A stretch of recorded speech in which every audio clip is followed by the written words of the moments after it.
오늘은 이 이야기를 해야 되겠습니다. 또 이런 이야기 하면 또 뭐 정치적으로 한다, 또 라이트하우스는 좌빨이다, 공산주의다, 또 이딴 이야기 할 건데 지금 이야기를 할 수밖에 없습니다. 이 이야기는 왜냐면은 굉장히 중요한 이야기를, 정부의 의지를 지금 국토부 장관이 이야기를 했다. 그래서 국토부 장관이 어떤 이야기를 했고 이 이야기가 뭐가 문제가 되는지, 그리고 그 이야기대로 흘러갈 것인지, 이렇게 크게 세 가지로 봐야 되겠죠.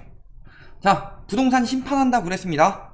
지금 대통령 당선됐을 때 집값 급등에 화난 민심, 문정부를 심판했다. 부동산 정책, 자, 규제 정책이 문제라는 거죠. 집값 급등했는데 부동산 정책 때문에 집값이 급등했고 요것 때문에 국민들이 분노해서 정권 교체를 원했다. 이런 식으로 이야기를 했습니다. 대부분의 언론들이. 심지어 여기는 딱 기사 제목만 보더라도 어디 언론인지 딱 눈에 보이는 기사 제목이죠. 문재인 공산 정권에 대한 위대한 국민의 심판이다. 대통령만 그랬냐? 현 국토부 장관 뭐라고 그랬어요? 부동산 시장의 폭등 원인은 문정부와 민주당이다. 문정부는 집값 잡겠다고 오만한 접근을 했다. 정책 대수술에 들어가서 할 것이다. 문정부의 부동산 통계는 국정농단이다. 이런 이야기까지 했었죠. 그러면서 문재인 정부의 부동산 통계는 국정농단이니까 부동산은 믿지 마세요 라고 했던 장관이 지금 KB 지표 대신에 부동산원 지표로 계속 통계가 나오고 언론에서 떠들고 있죠. 그리고 결국 한 것은 윤석열 대통령은 문 전 대통령 반대로만 했고 부자 감세와 대출 규제 완화만 빛났다. 그리고 원희룡 장관은 뭐라 그래요? 집값은 정부가 어쩔 수 없다. 폭등 원인은 문정부와 민주당이지만 집값은 정부가 어쩔 수 없어요. 왜냐면은 문정부 때는 어떻게 하려고 그랬는데 제대로 일부러 띄운 거고 우리는 어떻게 할 수가 없는 정부다. 그러면은 그 뜻이죠? 문정부는 나쁜 놈들이고 현 정부는 무능한 정부다. 이 이야기를 한 건가요? 그러면서 하는 이야기가 뭐예요? 집값이 막 떨어지기 시작하니까 규제 완화책을 썼죠. 그런데 그 전에 문재인 정부에게 불만이 있었던 게 뭐냐? 부동산 가격이 너무 많이 튀니까 심판을 받은 거다. 그러면 이 부동산을 정상화시키는 노력을 해야 되죠. 그런데 윤석열 정부에서 한 정책들, 현 국토부 장관이 한 정책들을 보면은 어떤 정책들이다? 대출을 풀어주고, 규제를 풀어주고, 규제 지역을 풀어주고, 재건축 규제 풀어주고, 뭐 분양 규제 풀어주고, 이런저런 규제들 다 풀었어요.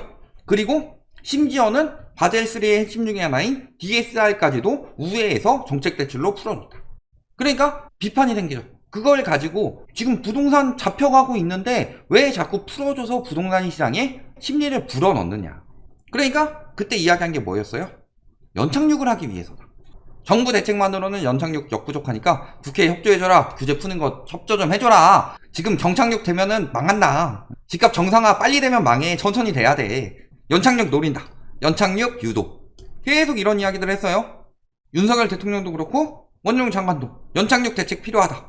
그리고 불과 작년 10월까지만 해도 무슨 이야기 했어요? 50% 올라서 6% 떨어졌다. 50% 올랐으면 50% 떨어져야지. 다만 빨리 떨어지면 위험하니까 연착륙 시켜야 된다. 높은 집값 유지하겠다는 게 아니라 연착륙을 유도하겠다는 거다.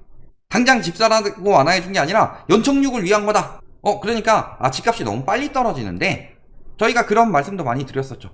규제 완화 정책을 통해서 집값을 띄우는 게 아니라 집값 떨어지는 걸 방어하기 위해서다. 근데 방어한다고 하기에는 너무 많이 빨리 풀고 있는 거 아니냐. 거기다가 특례 보금자리론 같이 정책 대출을 DSR을 우회해서 풀어주는 것은 지금 디레버리징을 해야 되는 상황에서 잘못된 선택을 하고 있다. 이런 이야기들을 많이 말씀을 드렸었죠. 그런데 천천히 떨어뜨리려고 했던 거야 라고 이야기를 했는데 본색이 드러났습니다. 선호 많은 것은 이제 바닥이다. 매수자가 많은 물건들은 바닥을 다지고 있거나 부분적으로 오를 수 있다. 연착륙을 시킨다고 해놓고서 이륙을 시키려고 하고 있어요. 여태까지 했던 게 이게 정답이란 거예요. 그래서 저희가 윤석열 부동산 정책에 대해서 대부분에 대해서 다 뭐라고 깠죠. 몇 가지 아니었던 거, 예를 들어서 층간소음 대책을 조금 내겠다. 그 다음에 전세 사기를 방지하게 하기 위해서 보증해주는 전세가율 비중을 조금 더 낮게 잡겠다. 그 다음에 전세 사기를 친 사기꾼들에 대해서 최대 15년에서 최고 무기징역까지 가능하도록 법을 더 강화하겠다. 이런 것들 몇몇 개를 제외하고는 다 띄우려고 그랬던 거예요. 층간소음 정책도 결국 한다고 해놓고서 결국엔 뭐 했어요? 바닥 매트 까는 거 지원해준다고 그랬죠. 그러니까 진짜로 칭찬한 정책들은 다 흐지부지 흘러가는 거고 말도 안 되는 정책들만 계속 남발하고 있는 거예요. 결국엔 지금 하고 있는 것들은 뭐였다? 집값을 띄우기 위한 정책이었는데 본색을 감춘 거예요, 여태까지. 그러면은 그 다음엔 무슨 정책이 나오겠어요? 부동산원 지표로 이제 집값은 바닥이다 라는 것들이 본인 스스로 확인이 됐다는 소리죠. 연착륙을 시킬 생각이 아니라 그냥 거기서 멈추게 할 생각이었다, 이 소리였고, 저런 이야기들 지금 부분적으로 뛰고 있다 라고 분석하는 유튜버들 누구 있느냐. 근데 원희룡 장관님은 김현미 장관님보다는 매우 잘 감추시는 분이기 때문에 구독하는 유튜버들 감춰놨죠. 저분은 예전에 김현미 장관이 구독하는 유튜버 라이트하우스 하면서 그렇게 깔 때는 언제고, 지금 딱 보면은 저 멘트들 다 누가 했는지 다 보여요. 저 멘트 누가 하고 있는데, 지금 저희한테 가처분 걸었다가 완전 패소하신 그분이 딱 했던 멘트가 저거예요, 얼마 전에. 그러니까 똑같은 거예요. 김현미 장관 때는 우리한테 그렇게 이야기하더니 이거는 뭐 합리적 의심입니다, 꼭 그랬다는 건 아니고 그럴 수도 있다는 거죠. 그러니까 집을 사라고 이렇게 막 퍼부어줬었죠, 특례 대출의 힘. 결국에는 어디 거래 비중이 올라갔어요? 지금 막 강남 막 이쪽 뜨고 있다가 아니라 여기서 거래량이 늘어난 거예요. 여기서 거래량이 늘어났어요. 여기서 거래량이 늘어나면은 갈아타기로 영향을 주죠. 그러니까 거래 비중은 줄었는데 이쪽에서 영향을 받는 거다. 결국에는 진짜로 DSR 풀어가지고 근근히 내는 쪽 이쪽에서는 막 엄청 튀고 있는 게 아니고 이거 모아가지고 원기옥으로 이쪽 가서 띄우고 있는 거예요. 똘똘한 채 아직도 통한다고 생각하고. 그러면 그 다음에 나올 정책은 뭐겠어요? 지금 매매가는 돈 풀어가지고 뛰어났죠? 뜬 것도 아니에요, 사실. 몇몇 개 거래 신고가 된 것만 좀 중점적으로 보도를 하고 있는데, 그 다음엔 뭐겠어요? 그 몇몇 개 더 안 나오고 있는 거 전세겠죠. 전세가 계속 떨어지니까. 역전세 위험 가구 수는 57만 7천호에서 지금 102만 6천호로 크게 늘었다. 어느 정도?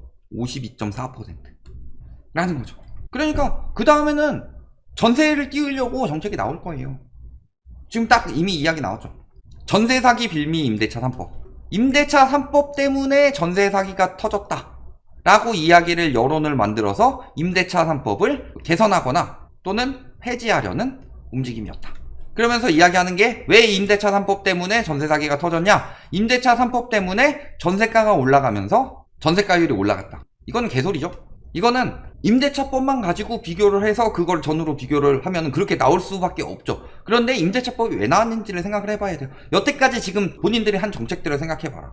본인들이 한 정책들이 집값을 띄우는 정책이었어요, 집값을 떨어뜨리는 정책이었어요? 집값을 띄우는 정책이었죠. 집값을 띄우는 정책이었는데 집값이 떨어진 이유는 뭐예요? 집값이 떨어지는 게 심각한 수밖에 없는 시기였기 때문에. 그런데 떨어지는 걸 막고 띄우려고 계속 띄우는 정책들을 썼죠. 그러면은 부동산 규제를 완화하면은 집값이 떨어진다 라는 기이한 결론이 나오게 되는 거다. 여태까지 거짓말하던 그 유튜버들이나 전문가들이나 그 사람들이 하는 이야기들처럼 규제 완화해서 집값이 떨어졌어요? 집값이 떨어지기 시작한 건 문재인 정부 때부터였죠. 그리고 본격적으로 강력하게 떨어진 시기가 언제부터였어요? 임대차 3법이 효과를 발휘한 2022년 8월부터. 전세가가 급격히 떨어지니까 매매가도 급격히 떨어지죠. 이거였어요. 그렇게 따지면요, 노태우 정부 때 전세를 1년에서 2년으로 늘려서 지금 고가의 전세로 다들 고생한다 이런 기사가 나왔어야죠. 근데 지금까지 안정이 되어 있죠. 그러니까 임대차 3법은 지금 전세 사기 터질 때 이걸 빌미를 잡고서 어떻게든 발목 잡고 끌어내리지 않으면은 앞으로 임대인에게 불리한 법이 하나가 계속 남아있는 거다. 그러니까 이걸 어떻게든 없애려고 하고 있다. 왜? 임대차 3법 때문에 갭 투기하기 더럽게 힘들어졌으니까. 그러니까 어떻게 해주겠다는 거예요? 임차 가격을 덜 올리고 기간을 늘려줄수록 임대인에게 인센티브를 줄 수 있도록 바꿔 나가야 한다. 이렇게 바꾸겠다는 소리죠. 임대차 3법을 없애버리고. 즉 문재인 정부 때 임대사업자. 근데 문재인 정부 때 유일하게 풀어주고 혜택 줬던 게 임대사업자였어요. 이것도 박근혜 정부 때도 혜택을 많이 줬는데 문재인 정부 때 조금 더 활성화시킨 거죠. 이거 가지고 집값 폭등했다고 그렇게 언론에서 떠들고 이야기했죠. 그게 이 얘기예요. 지금 이거 하는 게 이거인데, 임대사업자처럼 임대인 혜택을 더 주겠다. 그러면 임대인 혜택을 더 주면요, 혜택이 많으면 많을수록 임대인들은 붙들고 있습니다. 혜택이 없어야지 가지고 있다가 못 버티겠어서 놓는 거지, 혜택을 많이 주면은 집을 계속 붙들고 있어요. 다주택자들이 집을 많이 붙들고 있다. 이를 통해서 공급 부족을 만들려고 하는 거다. 즉 문재인 정부의 임대차 3법을 폐지하는 이유는 그때 저금리로 인해서 올라갔던 전세 가격을 임대차 3법 탓으로 돌리면서 전세 사기가 임대차 3법의 문제다 이런 식으로 만들어서 폐지를 시키면서 개선이라는 방안으로 임대인들에게 혜택을 주는 방향으로 돌린다. 신규 공급보다 더 핵심은 기존 물량이 나오는 거라고 그랬어요. 근데 지금 매물이 얼마나 많이 쌓여있느냐. 문재인 정부 때 한 4만 건대 정도였는데 지금 집값 하락장 지금 뭐 반등했다라고 하고 있는데 그거 일부 잠깐 나오고 있는 거에 속으면 안 된다 그랬어요. 그 이유는 이따가 좀 더 볼 거고, 그게 지금 4만 건대에서 지금 6만 건대까지 올라왔어요. 이걸 줄여야지 되는 거다. 그러니까 지금 그걸 줄이려고 임대인들에게 혜택을 더 준다. 문재인 정부에서 임대사업자 혜택 많이 줘가지고 매물이 묶여서 못 나왔다. 그때 그 진단 그렇게 했었고, 저희는 그것에 대해서 문재인 정부는 지금 임대가를 안 올리려고 했지만 결론이 그렇게 나왔다라고 이야기를 했어요. 문재인 정부의 잘못된 정책 중에 하나였다고. 그거 그대로 하겠다는 거예요. 집값 띄우는 정책들만 골라서 하겠다는 거죠. 부동산 심판으로 문재인 정부 안 찍고서 윤석열 정부에서 이제 규제 풀면은 심판이 되겠지라고 믿었던 사람들 완전히 다 호구 잡힌 거다. 그래 놓고서 지금 누가 부동산 정치를 하고 있어요. 결과가 다 이렇게 나오고 있는데. 부동산 심판하겠다, 너무 심한데? 연착륙하겠다 했던 것들이 다 부양 정책이었고, 그게 지금 그대로 드러나고 있고, 그 본색을 지금 드러낸 거예요. 그게 지금 나오고 있는 거예요. 저희가 여태까지 거짓말 했었나요? 저희가 부동산 정치했었나요? 부동산 정치는 언론들이 했고 계속 이런 식으로 부추기는데 그 다음은 전세가 띄우려고 할 거예요. 근데 상황이 그렇게 흘러가냐, 이런 걸 봐야 되겠죠. 금리가 지금 계속 떨어지고 있습니다. 아직까지는 계속 떨어지고 있죠. 자, 대출금리 지금 1%포인트 넘게 하락했고 1월부터 계속 이야기가 나왔어요. 사실상 기준금리 인상은 사실상 끝났고 3%대 주담대는 더 떨어질 것이다. 떨어진다. 한 달 반 만에 하락 반전했다. 대출금리 더 떨어진다. 담보대출 수요 움직이고 있고, 주담대금리 떨어지고 전세대출금리 떨어지고, 6월 기다리면 더 떨어진다. 6월 기다리면요, 지금 채권금리가 튀고 있는데 6월 기다렸을 때 더 떨어지기는 5월에 떨어진 것만 해도 굉장히 이상 상황이구만. 그러면서 대출금리 인하 기대감 커진다.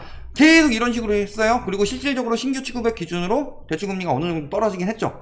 그런데 대출금리가 떨어졌는데 지금 시장이 어때요? 대출금리가 떨어지면 어떤 상황이 벌어져야 돼요? 집값, 전세값 올라가는 거 이거는 나중 얘기고, 주식 튀고 이런 건 나중 얘기고, 뭐부터 돼야 돼요? 금리 낮추면 연체율부터 떨어져야죠.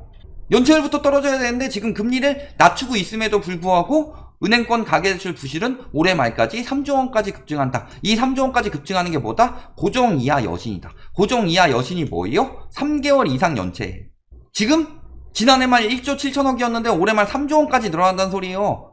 정부에서 금리 눌러서 금리 많이 눌렸고, 그 다음에 그 대환대출 많이 풀어줬죠. 대환대출을 은행에서도 하도록 만들고, 그 다음에 정책자금으로도 대환대출 풀었죠. 그래서 버티도록 만드는데도 2배 가까이 늘어난다는 소리예요 지금.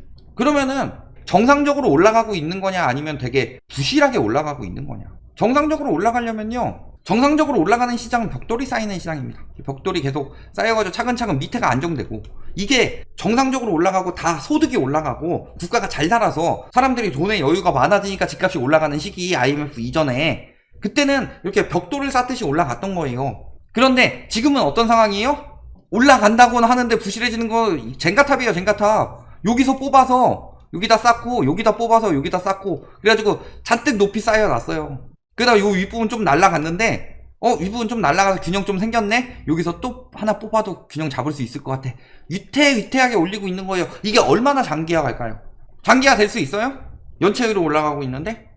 진짜 긍정적으로 올라가는 시장이 나오기 위해서는요, 연체 없이 사람들이, 대출 금리도 낮아졌겠다. 대출을 빌리는데 부담이 없어져야 되는데, 빌린 사람들의 부담이 계속 커지고 있다는 거 자체가 무슨 소리예요? 억지로 버티고 있는 거예요. 집값 다시 뜬다고 하니까. 그러니까 이참에 내 거 사주러 호구 하나 있겠지 해가지고 호가 못 내리고 있는 거죠. 거기서 내리면 손해를 어마어마하게 보게 되는 거니까. 잘 생각해보세요. 작전 세력 척결한다고 그랬죠, 원영희 장관이.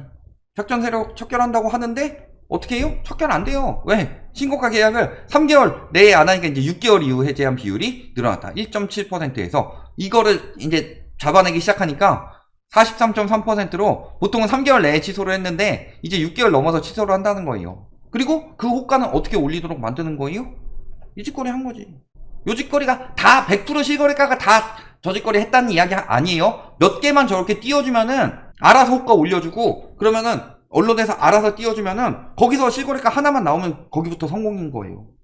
그거 언제 나왔어요? PG수첩에서 한 조합장이 한 말 그대로 지금 똑같은 형국이 나오고 있어요. 그러니까 강남은 오른다고 생각해서 특례자금대출로 6억에서 9억짜리 잘 팔리겠다 싶으니까 그거 처분하고 올라와서 다주택 줄여서 1주택으로 강남에 똘똘한 채를 사자.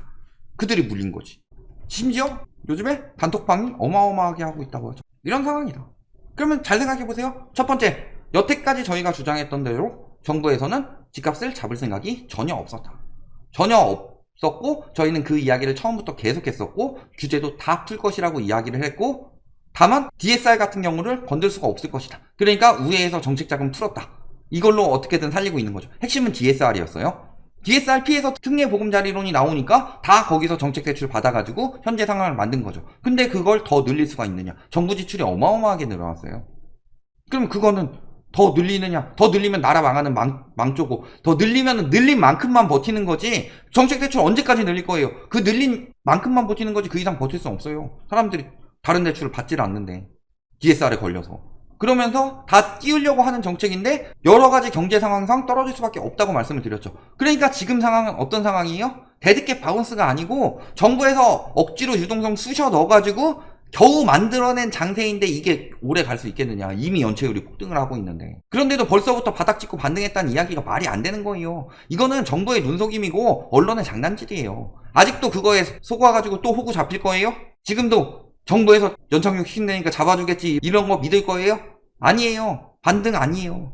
이게 무슨 반등이에요. 반등을 하려면 거래량이 회복되고 본격적으로 전반적으로 상승장이 나와야 되고 그게 정책 대출이나 이런 특이한 거 없이 일반적으로 살 수 있을 때 나와야 되는 건데 그게 안 돼요. 정책 대출 얘기했잖아요. 주담대 3천억 늘어날 동안 정책 대출 4조 7천억 늘어났어요. 그 다음에 그걸 가지고 뭐 뛰었다. 그것도 강남권에서 조금 더 거래되는 이유가 15억 이상 대출 풀어줘서 그런 거고. 이런 것들 다 확인해 보시면은 지금이 찐 반등장이에요.